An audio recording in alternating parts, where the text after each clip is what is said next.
Assalamualaikum warahmatullahi wabarakatuh. Halo teman-teman semuanya, bagaimana kabarnya hari ini?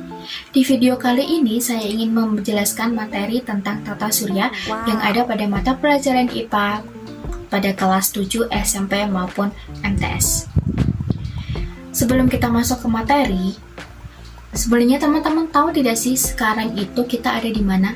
Ya, sekarang kita ada di bumi. Bumi dapat diartikan sebagai planet biru karena memiliki sifat berwarna biru ketika dapat dilihat di luar angkasa. Bumi juga memiliki planet yang sangat unik karena hanya di bumi lah terdapat makhluk hidup tempat kita tinggal. Ya, seperti kita, ada manusia, ada tumbuhan, dan juga hewan. Bumi juga memiliki permukaan yang berbeda-beda. Ada daratan, ada lautan, ada pegunungan, ada perbukitan, ada danau, ada lembah, dan masih banyak lagi. Bumi merupakan bagian planet yang termasuk dalam sistem tata surya di alam semesta yang tidak dapat diam seperti yang kita perkirakan selama ini. Melainkan, bumi melakukan perputaran pada porosnya yang disebut dengan rotasi dan bergerak mengelilingi matahari yang disebut dengan revolusi sebagai pusat sistem tata surya. Oleh sebab itu, disebabkan adanya terjadinya siang dan malam dan terjadinya pasang surut air laut.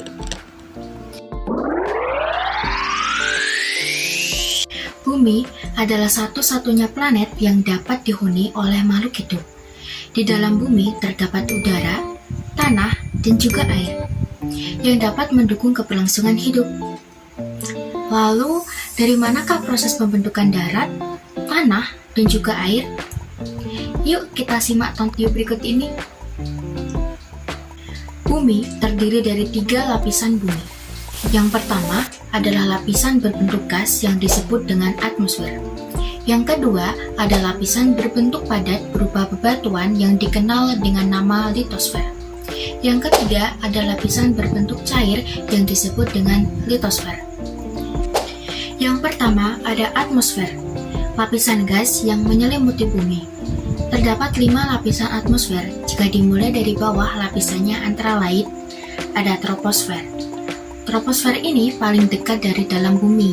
Nah, banyak dijumpai awan di sana sehingga dapat menentukan perubahan cuaca dan iklim seperti hujan, angin, maupun salju. Yang kedua ada stratosfer. Stratosfer ini jumlah awan semakin sedikit dan biasanya dijadikan sebagai jalur pesawat terbang.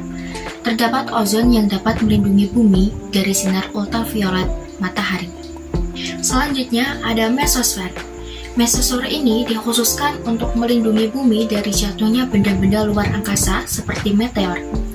Biasanya, meteor akan habis terbakar jika berada di lapisan ini. Termosfer. Termosfer ini memiliki suhu yang sangat panas. Terdapat teleskop Hubble untuk membantu penelitian luar angkasa, dan juga terdapat gelombang radio yang memancarkan hingga ke bumi. Yang terakhir ada exosfer. Nah, lapisan ini langsung berbatasan dengan luar angkasa. Yang kedua, lapisan bumi berbentuk padat. Lapisan batuan yang ada di bumi terbagi menjadi 3 padatan, yaitu yang pertama ada kerak bumi. Kerak bumi memiliki lapisan padatan yang paling luar. Kerak bumi ini menjadi tempat tinggal makhluk hidup. Ya, seperti kita. Terdapat 2 macam kerak bumi. Yang pertama ada kerak benua. Nah, kerak benua ini akan membentuk sebuah daratan. Yang kedua ada kerak samudra yang akan membentuk sebuah lautan. Yang kedua ada mantel bumi atau disebut dengan selimut bumi. Ukurannya lebih besar dibandingkan dengan kerak bumi. Lapisan terdalam adalah inti bumi. Inti bumi terbagi antara inti bumi luar dan inti bumi dalam. Semakin ke dalam suhunya, semakin panas. Aktivitas yang dapat terjadi pada lapisan litosfer adalah pergerakan tektonik lempeng bumi yang dapat mengakibatkan bencana alam berupa tsunami, gempa bumi, dan erupsi gunung berapi.